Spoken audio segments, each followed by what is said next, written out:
नमस्कार मित्रांनो, railway group डीच्या परीक्षेसाठी सामान्य विज्ञान हा विषय अतिशय महत्त्वाचा असून या व्हिडिओमध्ये आपण सामान्य विज्ञान या विषयावरील परीक्षेच्या दृष्टिकोनातून अतिशय महत्त्वाचे असलेले प्रश्न बघणार आहोत, ज्याचा फायदा तुम्हाला येणाऱ्या परीक्षेमध्ये 100% होईल। चला तर मग प्रश्न पहिला बघूया। जेव्हा मॅग्नेशियमची रिबीन ही हवेमध्ये जळते तेव्हा काय होते? तर जेव्हा मॅग्नेशियमची रिबीन ही हवेमध्ये जाळली जाते तेव्हा त्यापासून व्हाईट कलरची पावडर तयार होते आणि ती पावडर असते मॅग्नेशियम ऑक्साईडची। त्यामुळे या प्रश्नाचे उत्तर आहे पर्याय क्रमांक 3 हे। या व्हिडिओमध्ये आपण जे प्रश्न बघणार आहोत ते एकदम रॅपिड फायर पद्धतीने बघणार आहोत, म्हणजे तुम्हाला परीक्षेमध्ये जास्तीत जास्त रिव्हिजन होण्यास या व्हिडिओची मदत होईल। मग प्रश्न दुसरा बघूया। खालीलपैकी कोणती अभिक्रिया ही रेडॉक्स आहे? आता रेडॉक्स अभिक्रिया म्हणजे काय? तर ज्या अभिक्रियेमध्ये ऑक्सिडेशन आणि रिडक्शन या दोन्ही अभिक्रिया होतात, तर अशी कोणती अभिक्रिया आहे? तर पर्याय क्रमांक 2 मध्ये झिंकचे ऑक्सिडेशन होते आणि या कॉपरचे रिडक्शन होते, त्यामुळे ही अभिक्रिया आहे ही रेडॉक्स अभिक्रिया आहे। त्यामुळे पर्याय क्रमांक 2 हे या प्रश्नाचे उत्तर आहे। त्यानंतर प्रश्न तिसरा, खालीलपैकी कोणते द्रावण लाल लिटमस कागद निळा करते? तर दिलेल्या पर्यायांपैकी असे कोणते द्रावण आहे की ज्यामध्ये लाल लिटमस कागद हा निळा होतो? तर लाल लिटमस कागद निळा तेव्हाच होतो जेव्हा द्रावण हे बेसिक प्रकारचे असते। आता या पर्यायांपैकी पर्याय क्रमांक 3 मध्ये जे द्रावण आहे बेकिंग सोड्याचे ते द्रावण हे लाल लिटमस कागद निळा करते, त्यामुळे पर्याय क्रमांक 3 याचे उत्तर आहे। प्रश्न चौथा, ताकामध्ये कोणते आम्ल आढळते? तर ताक असेल किंवा दही असेल याच्यामध्ये लॅक्टिक आम्ल असते, त्यामुळे पर्याय क्रमांक 2 हे या प्रश्नाचे उत्तर आहे। तर परीक्षेमध्ये ॲसिटिक आम्ल कशात असते असा देखील प्रश्न येऊ शकतो। तर ॲसिटिक आम्ल हे व्हिनेगारमध्ये असते, त्याचबरोबर टार्टारिक आम्ल हे चिंचेमध्ये असते आणि सायट्रिक आम्ल कशात असते? तर सायट्रिक आम्ल हे लिंबू मध्ये असते। त्यामुळे अशा प्रकारचे प्रश्न देखील येऊ शकतात। त्यानंतर प्रश्न 5वा बघूया। खालीलपैकी सर्वात चांगला विद्युतवाहक धातू कोणता आहे? तर इथे काही धातू दिलेले आहेत, त्यापैकी सर्वात चांगली विद्युत वहन कोणता धातू करतो असं विचारलेले आहे। तर या पर्यायांपैकी चांदी हा जो धातू आहे तो सर्वात चांगली विद्युत वहन करतो, त्यामुळे पर्याय क्रमांक 3 हे या प्रश्नाचे उत्तर आहे। प्रश्न 6वा, खालीलपैकी कोणता अधातू हा विद्युत वहन करू शकतो? तर असा कोणता अधातू आहे या पर्यायांपैकी जो विद्युत वहन देखील करू शकतो? तर यापैकी ग्राफाइट हा असा अधातू आहे जो विद्युत वहन देखील उत्तम प्रकारे करू शकतो। प्रश्न 7वा, अल्केनचे सामान्य सूत्र कोणते आहे? तर अल्केनचे सामान्य सूत्र असते CnH2n+2, त्यामुळे पर्याय क्रमांक 3 हे या प्रश्नाचे उत्तर आहे। त्याचबरोबर CnH2n हे कशाचे आहे? तर हे आहे अल्किनचे। त्यानंतर CnH2n-2 हे कशाचे आहे? तर हे आहे अल्काइनचे। तर ही 3 जी सूत्रे आहेत, अल्केनचे CnH2n+2, अल्किनचे CnH2n आणि अल्काइनचे CnH2n-2 हे तिन्ही सूत्रे परीक्षेच्या दृष्टिकोनातून खूप महत्त्वाचे आहेत। त्यानंतर प्रश्न 8वा, लोणचे टिकवण्यासाठी खालीलपैकी काय वापरतात? तर लोणचे जास्त काळ टिकवण्यासाठी त्यामध्ये ॲसिटिक ॲसिड वापरले जाते, त्यामुळे पर्याय क्रमांक 3 हे या प्रश्नाचे उत्तर आहे। त्यालाच आपण व्हिनेगर असं म्हणतो, व्हिनेगर हे देखील लक्षात ठेवा, असा देखील पर्याय येऊ शकतो। प्रश्न 9वा, आधुनिक आवर्ती सारणीत मूलद्रव्यांची रचना कशानुसार केली जाते? तर आधुनिक आवर्ती सारणीमधील मूलद्रव्यांची रचना ही त्याच्या अनुक्रमांकानुसार केली जाते, त्यामुळे पर्याय क्रमांक 2 हे या प्रश्नाचे उत्तर आहे। प्रश्न 10वा, गण 1 आणि आवर्त 3 मध्ये असलेले मूलद्रव्य कोणते? तर आधुनिक आवर्ती सारणीनुसार गण क्रमांक 1 आणि आवर्त 3 मध्ये असलेले मूलद्रव्य आहे सोडियम हे, त्यामुळे या प्रश्नाचे उत्तर आहे पर्याय क्रमांक 1 हे। त्याचबरोबर गण 1 आणि आवर्त 1 मध्ये असलेले मूलद्रव्य कोणते असा देखील प्रश्न येऊ शकतो, तर ते आहे हायड्रोजन हे। तर हे देखील परीक्षेच्या दृष्टिकोनातून महत्त्वाचे आहे। प्रश्न 11वा, मानवामध्ये अन्नाचे शोषण बहुतेक करून कोणत्या अवयवामध्ये होते? तर मानवी शरीरात अन्नाचे शोषण हे बहुतेक करून लहान आतड्यांमध्ये होते. त्यामुळे पर्याय क्रमांक 3 हे या प्रश्नाचे उत्तर आहे.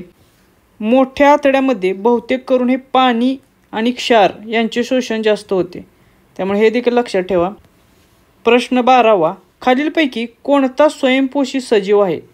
तर या पर्यायांपैकी कोणता सजीव स्वयंपोषी म्हणजे स्वतःचे अन्न स्वतः तयार करतो?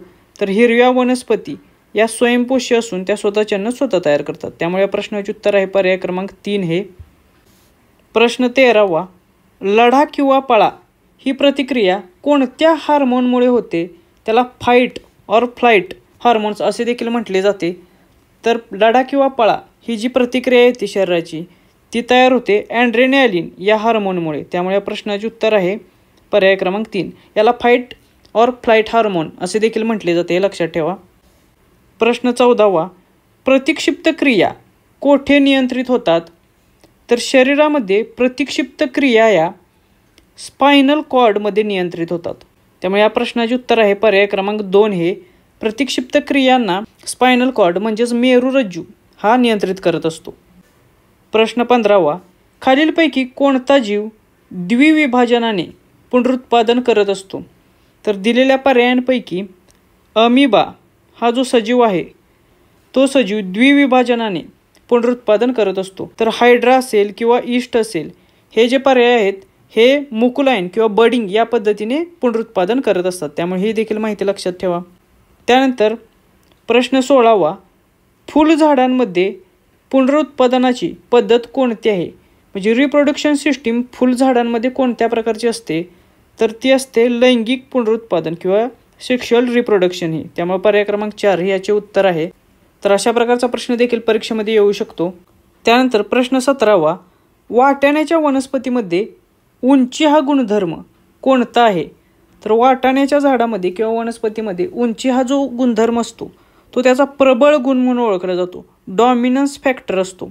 आनुवंशिकतेच्या संदर्भात अशा प्रकारचा प्रश्न तुम्हाला परीक्षेमध्ये येऊ शकतो, त्यामुळे हे लक्षात ठेवा. त्याचबरोबर वाटाण्याच्या वनस्पतीमध्ये अप्रबळ गुण कोणता असतो? तर त्याचा बुटकेपणा हा त्याचा अप्रबळ गुण असतो, हे देखील लक्षात ठेवा. प्रश्न 18वा, मेंडेलेच्या कायद्यांमध्ये खालीलपैकी कोणता घटक हा समाविष्ट नाही असा प्रश्न विचारलेला आहे. तर खाली काही कायदे दिलेले आहेत ते मेंडेलेचे आहेत आणि या कायद्यांपैकी कोणता कायदा बरोबर नाही हे शोधायचे आहे. तर लॉ ऑफ डॉमिनन्स हा कायदा आहे, लॉ ऑफ सेग्रिगेशन हा देखील कायदा आहे, लॉ ऑफ इंडिपेंडेंट असॉर्टमेंट हा देखील कायदा आहे, मात्र लॉ ऑफ प्युरिटी अशा प्रकारचा कोणताही कायदा नाही. त्यामुळे या प्रश्नाचे उत्तर आहे पर्याय क्रमांक 3 हे. तर हे जे 3 कायदे आहेत law of dominance, law of segregation and law of independent assortment हे तिन्ही परीक्षेच्या दृष्टिकोनातून खूप महत्त्वाचे आहेत. प्रश्न 19वा, अंतर्गोल आरशाची नाभीय अंतर कसे असते? तर अंतर्गोल आरशाचे नाभीय अंतर हे नेहमी ऋणात्मक स्वरूपाचे असते. त्यामुळे या प्रश्नाचे उत्तर आहे पर्याय क्रमांक 2 हे. तर अशा प्रकारे जी काही स्टँडर्ड इन्फॉर्मेशन असते त्याच्यावर 100% प्रश्न विचारला जातो, त्यामुळे हा देखील परीक्षेच्या दृष्टिकोनातून खूप महत्त्वाचा आहे. त्यानंतर प्रश्न 20वा, जर लेन्सने तयार केलेली प्रतिमा ही वास्तविक आणि उलटी असेल तर लेन्स कोणती असेल? तर अशी कोणती लेन्स आहे ज्याने तयार केलेली प्रतिमा ही वास्तविक म्हणजे रियल आणि उलटी म्हणजे इन्व्हर्टेड असते? तर ती लेन्स असते बहिर्गोल प्रकारची. त्यामुळे या प्रश्नाचे उत्तर आहे पर्याय क्रमांक 1. बहिर्गोल लेन्सने तयार केलेली प्रतिमा ही वास्तविक आणि उलटी असते. त्यानंतर प्रश्न 21वा, विद्युत शक्तीचे SI एकक कोणते आहे? तर विद्युत शक्तीचे SI एकक असते वॅट हे. त्यामुळे या प्रश्नाचे उत्तर आहे पर्याय क्रमांक 4 हे. होल्ट हे कशाचे SI एकक आहे? तर होल्ट आहे विभवांतराचे SI एकक. त्यालाच इंग्लिशमध्ये पोटेन्शियल डिफरन्स असे देखील म्हटले जाते. त्यानंतर ॲम्पियर हे कशाचे एकक आहे? तर ॲम्पियर हे करंटचे एकक आहे. आणि ओहम हे कशाचे एकक आहे? तर ओहम हे रोधाचे एकक आहे, म्हणजेच रेजिस्टन्सचे एकक ओहम आहे. तर अशा प्रकारचे SI एकक देखील परीक्षेमध्ये तुम्हाला विचारले जातील. त्यानंतर प्रश्न 22वा, जर एका तारेचा रोध हा 5 ओहम असेल आणि त्यामधून 2 ॲम्पियर विद्युत प्रवाह जर जात असेल तर त्याचे विभवांतर किती? आपल्याला विभवांतर काढायचे आहे. तर अशा प्रकारचा प्रश्न देखील तुम्हाला एक्झाम्पल स्वरूपात विचारला जाऊ शकतो. तर अशा प्रकारचे प्रश्न सोडवण्यासाठी हा सोपा प्रश्न आहे. तर विभवांतराचे सूत्र काय असते, तर V=IR. तर या एक्झाम्पलमध्ये आपल्याला I दिलेला आहे, तो आहे 2 एम्पियर आणि R देखील दिलेला आहे रोध, तो आहे 5 ओहम. तर 5 × 2 = 10. तर विभवांतर किती आहे, तर ते आहे 10 व्होल्ट हे. त्यामुळे या प्रश्नाचे उत्तर आहे पर्याय क्रमांक 2 हे.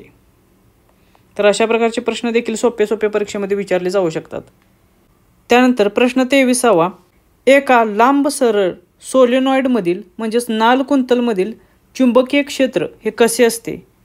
तर नालकुंतल किंवा सोलेनॉइडमधील चुंबकीय क्षेत्र हे नेहमी युनिफॉर्म म्हणजे समसमान असते आणि पॅरलल असते. त्यामुळे या प्रश्नाचे उत्तर आहे पर्याय क्रमांक 3 हे. त्यानंतर प्रश्न 24वा, विद्युत परिपथ म्हणजेच इलेक्ट्रिक सर्किट तोडण्यासाठी कोणते उपकरण वापरले जाते. तर विद्युत परिपथ तोडण्यासाठी स्विच हे उपकरण वापरले जाते. त्यामुळे प्रश्नाचे उत्तर आहे पर्याय क्रमांक 2 हे. तर ही फ्यूज कशासाठी वापरली जाते, तर एक्सेसिव्ह करंट जेव्हा पास होतो तेव्हा ही फ्यूज वितळते. प्रश्न 25वा, खालीलपैकी कोणता अनवीकरणीय ऊर्जा स्रोत आहे. अनवीकरणीय म्हणजे नॉन रिन्युएबल ऊर्जा स्रोत, म्हणजे असा कोणता ऊर्जा स्रोत आहे खालीलपैकी जो पुन्हा पुन्हा तयार करता येत नाही. तर वारेची ऊर्जा ही रिन्युएबल आहे, म्हणजे ही नवीकरणीय स्रोत आहे. सौर ऊर्जा हा देखील नवीकरणीय स्रोत आहे.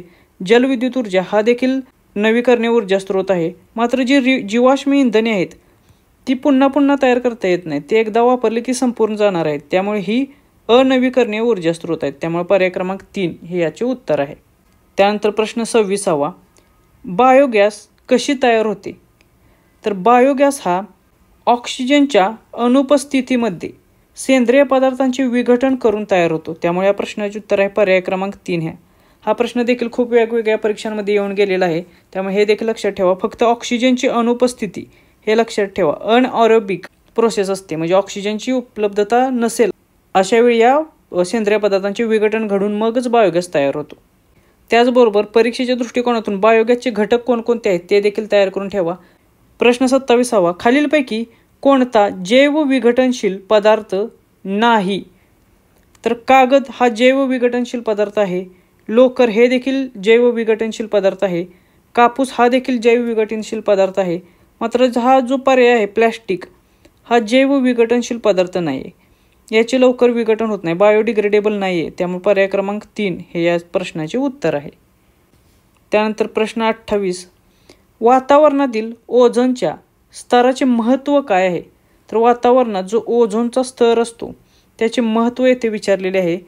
तर या ओझोनच्या स्तराचे महत्त्व आहे की हा अतिनील किरणांपासून आपले संरक्षण करतो. त्यामुळे या प्रश्नाचे उत्तर आहे पर्याय क्रमांक 3 हे. त्यानंतर प्रश्न 29वा, चिपको आंदोलन हे का झाले होते. तर चिपको आंदोलन हे पूर्वी 1973 साली तेव्हाचा उत्तर प्रदेश आणि आत्ताचे उत्तराखंड या ठिकाणी झाले होते. आणि हे जे झाले होते ते जंगल वाचवण्यासाठी झाले होते, म्हणजे वृक्षतोडीला रोखण्यासाठी हे चिपको आंदोलन झाले होते. त्यामुळे या प्रश्नाचे उत्तर आहे पर्याय क्रमांक 3 हे. प्रश्न 30वा, घनकचरा व्यवस्थापनासाठी सर्वात योग्य पद्धत कोणती आहे. तर इथे खाली काही पद्धती दिलेल्या आहेत घनकचरा व्यवस्थापनासाठी आणि त्यापैकी सर्वात योग्य पद्धत कोणती आपल्याला विचारलेली आहे. तर यापैकी रिड्यूस, रियूज आणि रिसायकल 3R ही जी पद्धत आहे ती सर्वात योग्य पद्धत मानली जाते घनकचरा व्यवस्थापनासाठी. त्यामुळे या प्रश्नाचे उत्तर आहे पर्याय क्रमांक 4 हे. तर अशा प्रकारे या व्हिडिओमध्ये आपण रॅपिड फायर पद्धतीने 30 प्रश्न बघितलेले आहेत जे परीक्षेच्या दृष्टिकोनातून खूप महत्त्वाचे आहेत. तुम्हाला अशाच प्रकारचे प्रश्न विथ अजून जास्त डिटेल एक्सप्लेनेशन जर हवे असतील किंवा ही सिरीज अशाच पद्धतीने पुढे चालू ठेवावी असे तुम्हाला वाटत असेल तर तुम्ही मला कमेंटमध्ये नक्की सांगा. भेटूया पुढच्या व्हिडिओमध्ये. थँक्यू.